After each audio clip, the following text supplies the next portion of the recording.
Assalamualaikum warahmatullahi wabarakatuh. Perkenalkan, nama saya Mila Jayanti, mahasiswi semester 7, Program Studi Pendidikan Pancasila dan Kewarganegaraan, Fakultas Keguruan dan Ilmu Pendidikan Universitas Pamulang. Video ini dibuat untuk memenuhi syarat tugas mata kuliah pemantapan kemampuan belajar dengan dosen pengampu, yaitu Bapak Herdi Wismanjaya, SPD MHCT.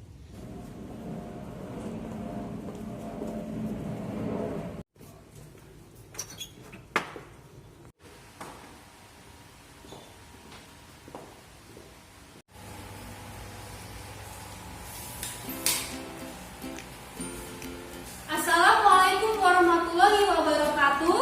Waalaikumsalam warahmatullahi wabarakatuh. Selamat pagi semuanya. Pagi Bu.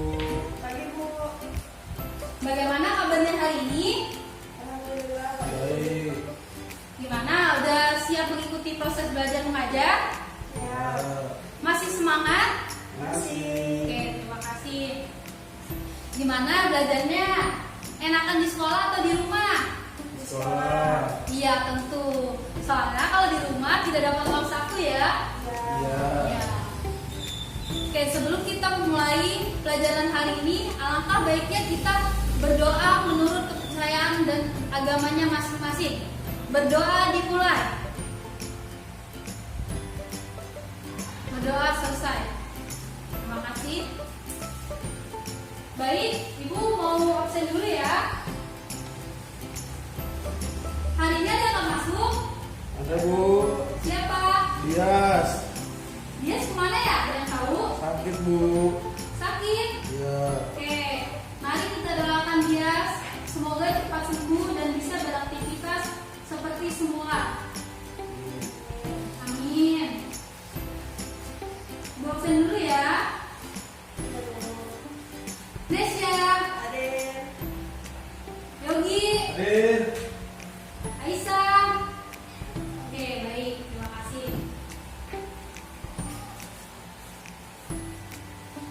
Ibu ingatkan sekali lagi, di masa pandemi ini kita harus selalu menjaga kesehatan kita, yaitu dengan cara selalu menggunakan masker, menjaga jarak, dan mencuci tangan sebelum dan sesudah beraktivitas. Tadi ada yang belum cuci tangan sebelum masuk kelas? Udah semua ya. Dan ibu juga akan selalu mengingatkan kepada kalian tentang peraturan-peraturan dan kedisiplinan tata tertib selama ibu mengajar di kelas kalian, supaya kalian terbiasa disiplin, bukan hanya saja pada saat pembelajaran ibu. Baik, yang pertama yaitu sebelum ibu memasuki kelas kalian, ibu harap kalian merapikan pakaian kalian masing-masing dan merapikan tempat duduk kalian masing-masing. Jika masih ada yang kosong, harap diisi yang depan terlebih dahulu.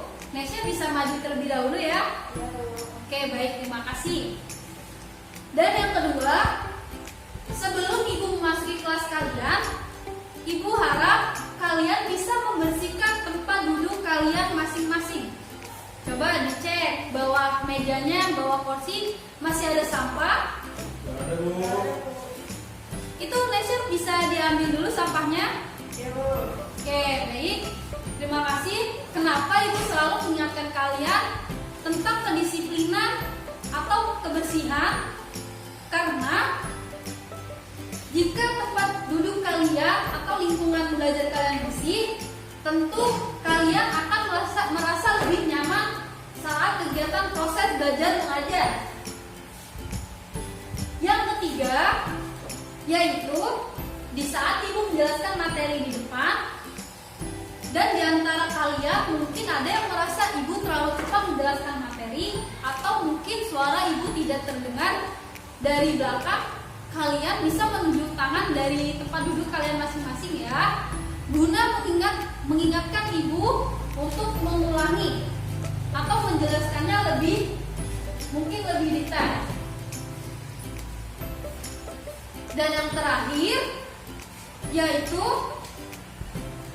ibu mau ketika ibu menjelaskan materi berlangsung, ibu tidak mau mendengar kalian ada yang berisik, mengobrol sendiri, bergurau, bahkan ada yang mengantuk.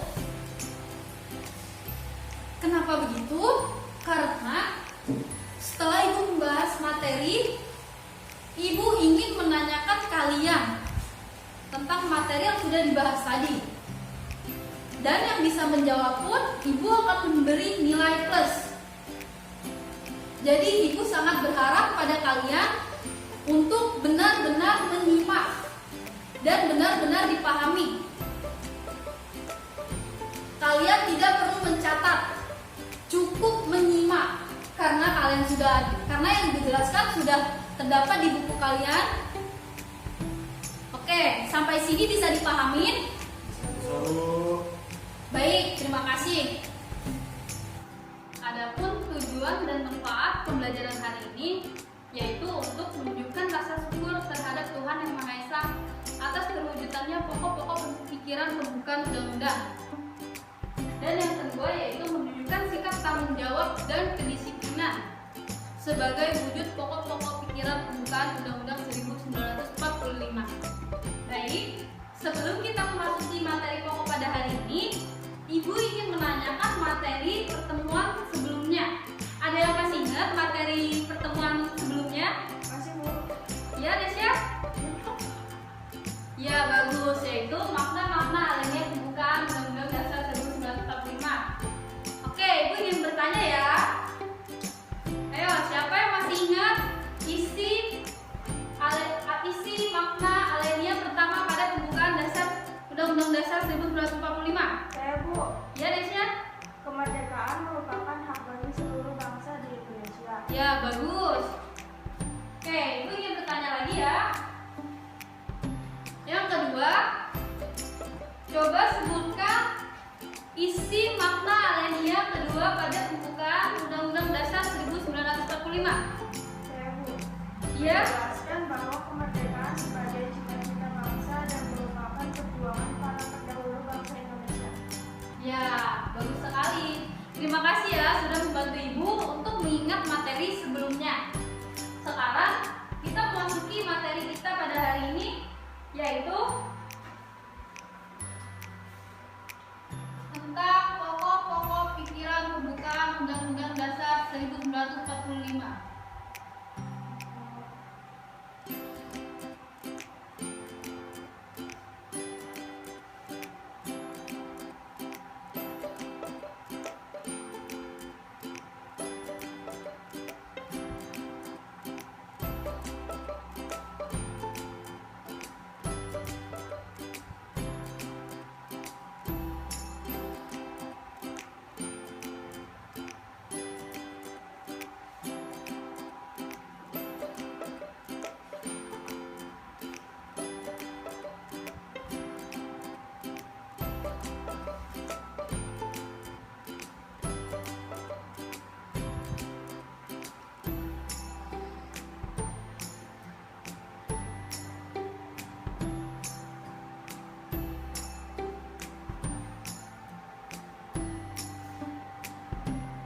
Ya, pokok-pokok pikiran pembukaan Undang-Undang tahun 1945.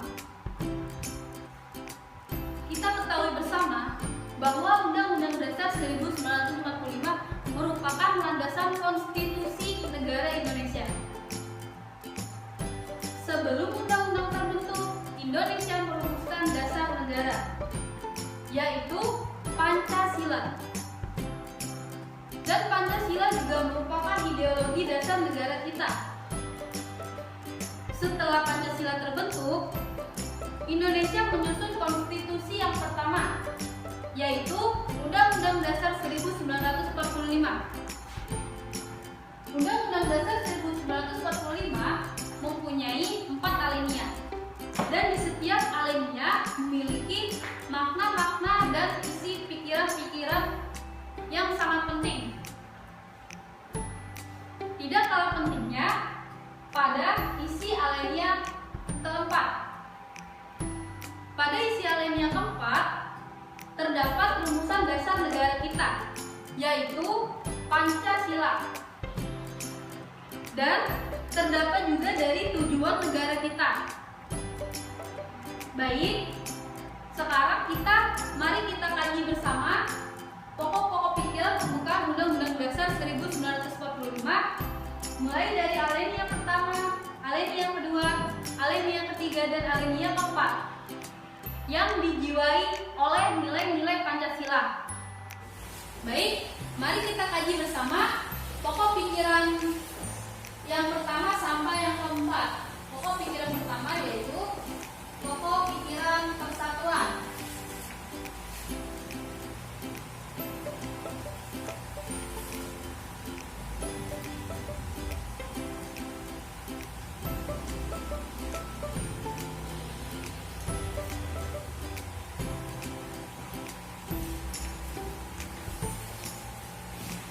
Pokok persatuan ini yaitu negara melindungi segenap bangsa Indonesia dan seluruh tumpah darah Indonesia. Pokok pikiran alinea pertama ini dijiwai nilai Pancasila yang ketiga, yaitu persatuan Indonesia. Penjajahan di atas dunia harus dihapuskan karena tidak sesuai dengan pri kemanusiaan dan pri keadilan. Di sini begitu pentingnya negara Indonesia karena pada saat itu dijajah menimbulkan penderitaan yang sangat luar biasa, seperti kebodohan, kemiskinan yang sangat menyiksa bangsa. Pokok pikiran tersebut jelas menyatakan bahwa negara siap melindungi segenap bangsanya serta seluruh wilayah Indonesia dari paham-paham individualistik dan paham golongan. Pokok pikiran kedua yaitu pokok pikiran keadilan sosial bagi seluruh rakyat Indonesia.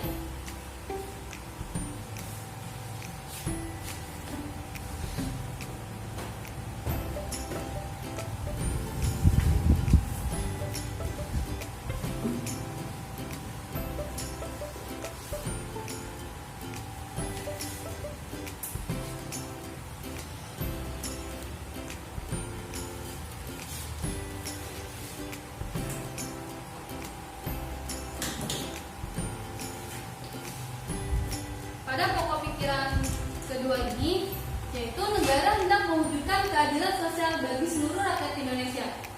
Pada pokok pikiran yang kedua merupakan penjabaran dari sila kelima. Sila kelima yang berbunyi keadilan sosial bagi seluruh rakyat Indonesia. Setelah bangsa Indonesia merdeka, tujuan yang dicapai yaitu ingin memerdekakan bangsanya. Hal ini pada alinea kedua, di mana cuplikannya berbunyi mengantarkan rakyat ke depan pintu gerbang kemerdekaan Indonesia yang merdeka, bersatu, berdaulat, adil dan makmur. Di sini sangat jelas bahwa setelah merdeka, negara Indonesia ingin bebas dari penjajahan dan ingin mewujudkan cita-cita negara Indonesia negara yang serta adil dan didasari dengan bekal persatuan. Sekarang pokok pikiran ketiga yaitu pokok pikiran kedaulatan rakyat.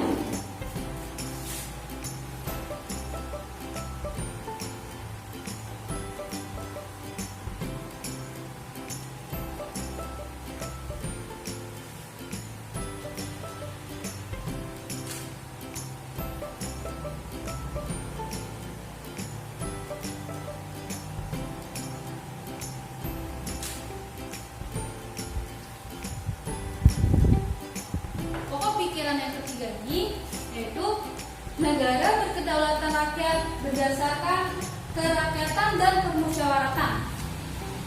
Pokok pikiran alinea ketiga ini merupakan penjabaran dari sila keempat. Sila keempat yang berbunyi kerakyatan yang dipimpin oleh hikmat, kebijaksanaan dalam permusyawaratan dan perwakilan.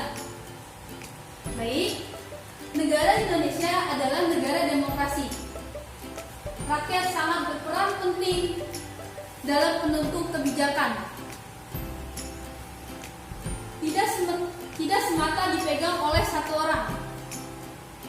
Yang dimaksud di sini adalah negara Indonesia memberi kebebasan pada wakil-wakil rakyat untuk menjalankan roda pemerintahan, di mana wakil rakyat itu menjalankan tugas harus sesuai dengan tanggung jawab dan sesuai dengan peraturan yang berlaku.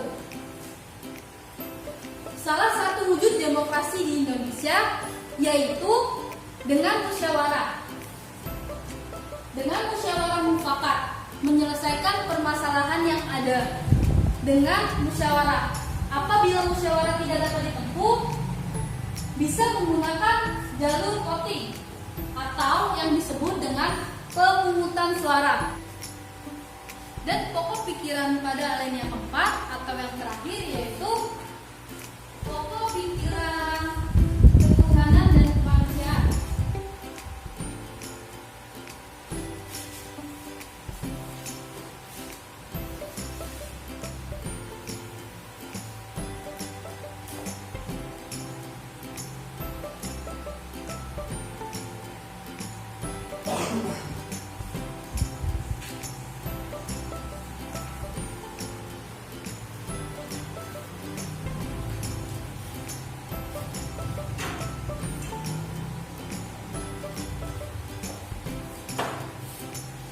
Pada pokok pikiran keempat ini yaitu negara berdasarkan ketuhanan yang Maha Esa menurut dasar kemanusiaan.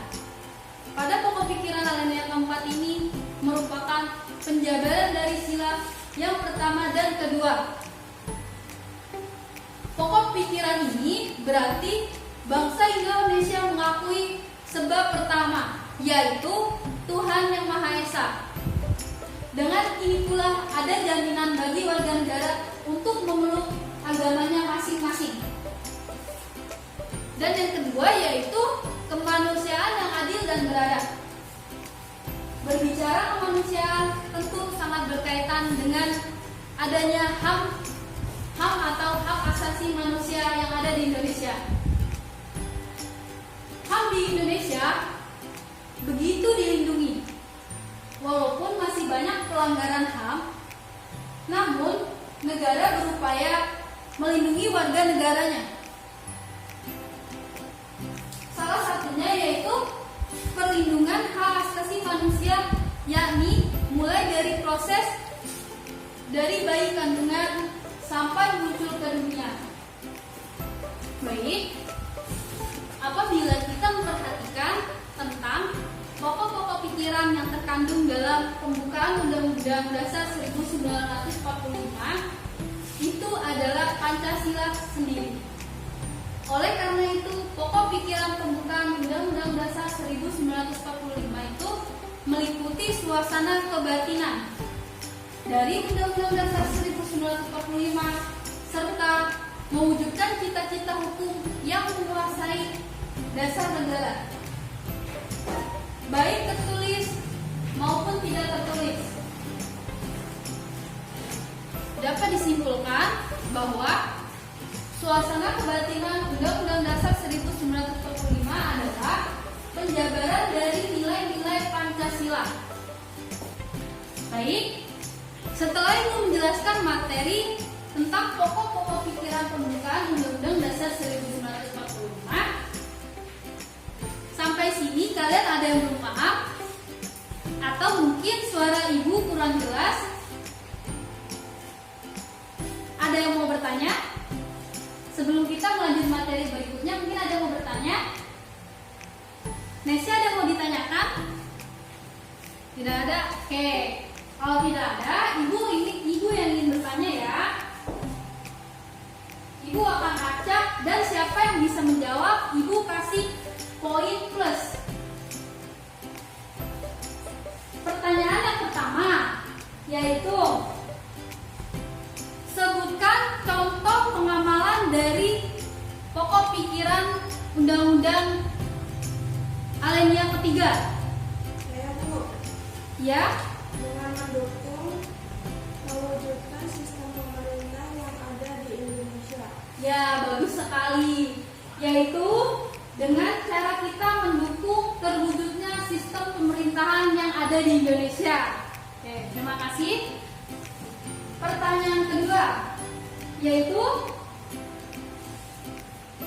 apa isi dari pokok pikiran Alenia pertama?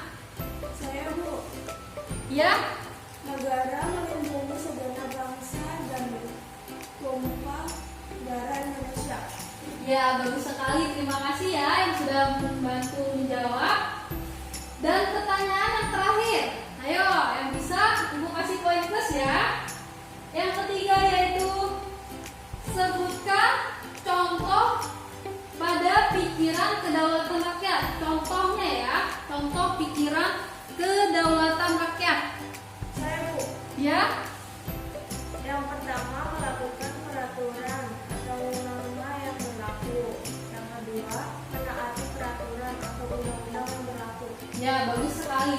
Dengan cara kita menaati peraturan-peraturan yang sudah berlaku, itu suatu perwujudan dari contoh pikiran kedaulatan rakyat. Baik, selanjutnya kita bahas materi yang kedua, yaitu arti penting pokok pikiran yang terkandung dalam pembukaan Undang-Undang Dasar 1945. Oke, anak-anak masih pada semangat ya? Masih, Bu. Oke, baik. Yang pertama yaitu sebagai sumber hukum tertinggi di Indonesia.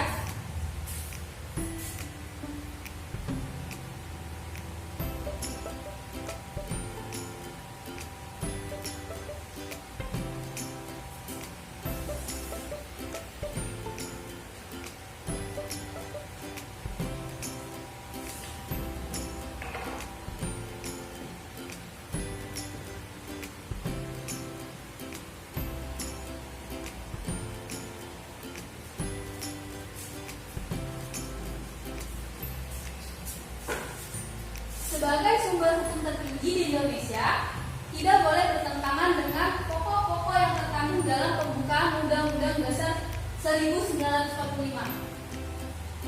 Terdiri dari rangkaian pasal-pasal yang merupakan perwujudan pokok-pokok pikiran Undang-Undang 1945.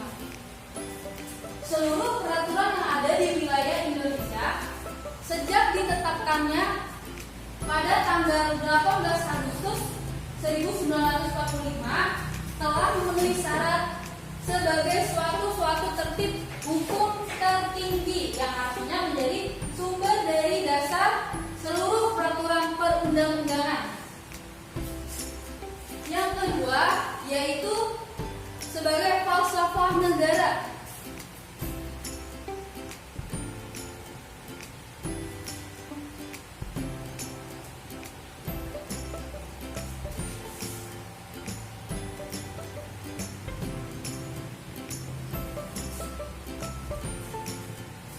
Falsafah negara adalah dasar negara atau ideologi. Pokok-pokok pikiran dalam pembukaan Undang-Undang Dasar 1945 mengandung sila-sila dan nilai-nilai Pancasila yang diwujudkan dalam pasal Undang-Undang Dasar 1945. Dengan demikian, dapat disimpulkan bahwa pembukaan Undang-Undang Dasar 1945 membuat dasar falsafah negara, yaitu Pancasila. Sehingga pada pembukaan undang-undang dengan Pancasila dan pasal-pasal dalam Undang-Undang Dasar 1945 merupakan satu kesatuan yang tidak dapat dipisahkan. Yang ketiga yaitu sebagai pokok negara yang fundamental.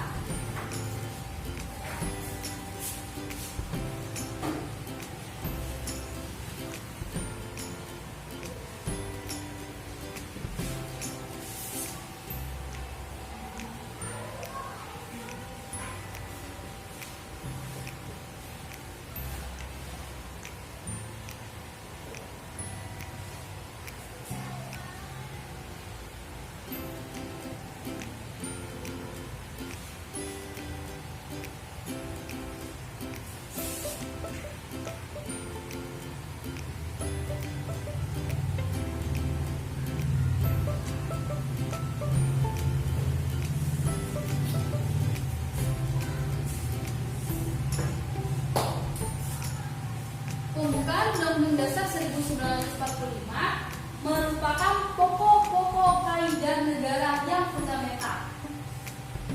Karena isinya memuat dasar-dasar pokok negara, yaitu dasar negara, tujuan negara, ketentuan diadakannya undang-undang dasar negara, bentuk negara, dan dasar filsafat negara. Dan yang terakhir yaitu menjamin kelangsungan hidup negara Republik Indonesia.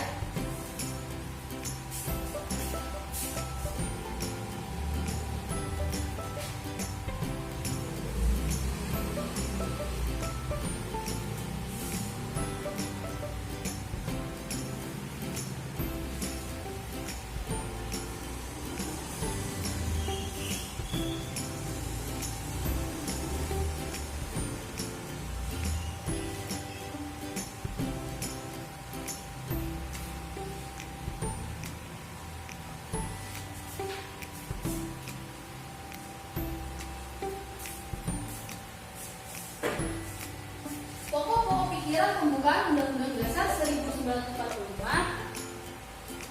merupakan inspirasi spiritual atau kebatinan, suasana kebatinan dalam pasal Undang-Undang 1945 dan peraturan perundang-undangan lainnya dalam rangka menyelenggarakan negara Indonesia sehingga melekat pada kelangsungan hidup negara Indonesia.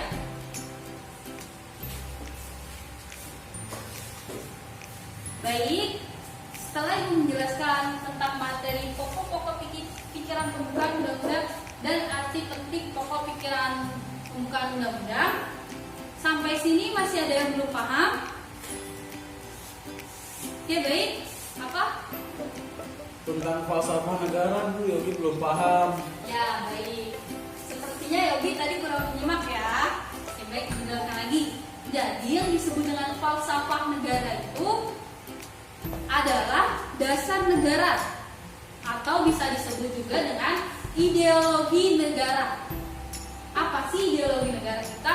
Ya Pancasila. Pancasila merupakan ideologi dasar negara kita. Oke, baik. Ada yang mau ditanyakan lagi? Ya baik.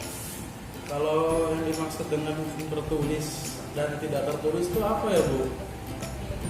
Yang dimaksud dengan hukum tertulis adalah aturan dalam bentuk tertulis. Contohnya seperti peraturan perundang-undangan dan TAP MPR. Sedangkan hukum yang tidak tertulis yaitu hukum yang hidup dan dinyatakan diyakini oleh masyarakat setempat. Seperti contohnya hukum adat yang dimana harus dipatuhi oleh masyarakat setempat dan tidak ditulis secara formal. Oke, sampai sini bisa dipahami ya? Paham Bu. Baik, terima kasih. Oke, baik anak-anak, setelah kita mempelajari materi pada hari ini, Ibu harap kalian bisa menunjukkan rasa syukur terhadap Tuhan Yang Maha Esa sebagai wujud dari makna-makna pokok pikiran pembukaan Undang-Undang Dasar 1945. Dan kalian juga bisa menunjukkan sikap tanggung jawab dan kedisiplinan sebagai wujud dari makna-makna pokok pikiran pembukaan Undang-Undang Dasar 1945.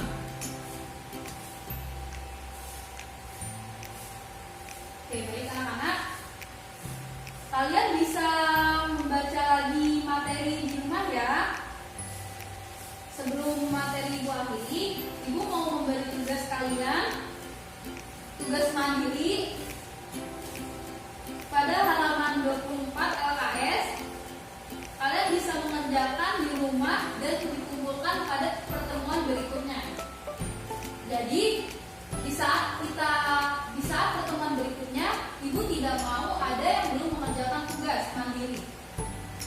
Dan jika ada yang belum paham, mungkin kalian bisa membaca ulang materi yang sudah Ibu jelaskan tadi.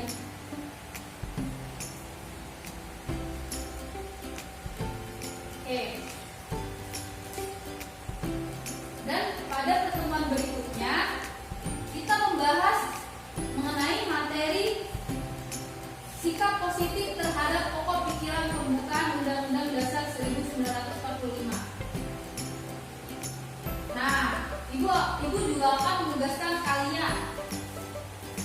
Tugasnya yaitu mencari contoh sikap positif dari pokok pikiran persatuan sampai pokok pikiran yang terakhir. Jadi itu kan ada 4 pokok pikiran ya. Jadi setiap pokok pikiran, contohnya seperti pokok pikiran persatuan, pokok pikiran keadilan sosial, itu kalian cari contoh sikap positifnya masing-masing. Contohnya pada pokok pikiran persatuan,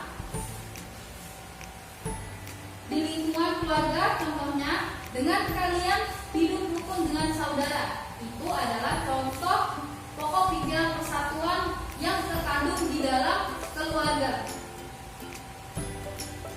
Baik, sampai sini ada yang mau ditanyakan? Gak ada, Bu. Coba Ibu kasih contoh lagi ya, supaya kalian mengerti. Contoh pada pokok pikiran keadilan sosial di lingkungan keluarga, contohnya yaitu bagi tugas rumah sesuai dengan kemampuan.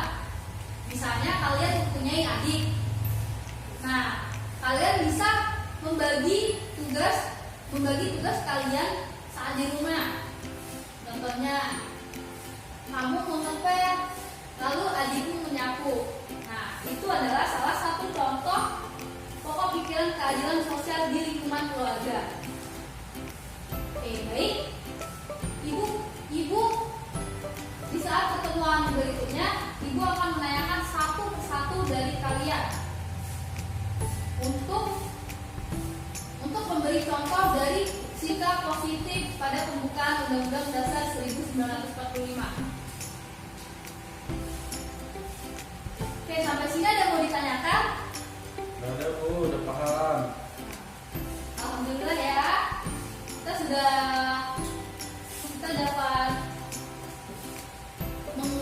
Kita dapat mengikuti kegiatan belajar mengajar dengan lancar. Baik. Sebelum Ibu tutup, Ibu tanyakan sekali lagi. Ada yang belum paham tentang tugas yang sudah Ibu berikan? Sudah, Bu. Sudah paham. Bagus, paham semua. Baik, terima kasih Ibu ucapkan. Wassalamualaikum warahmatullahi wabarakatuh. Wah.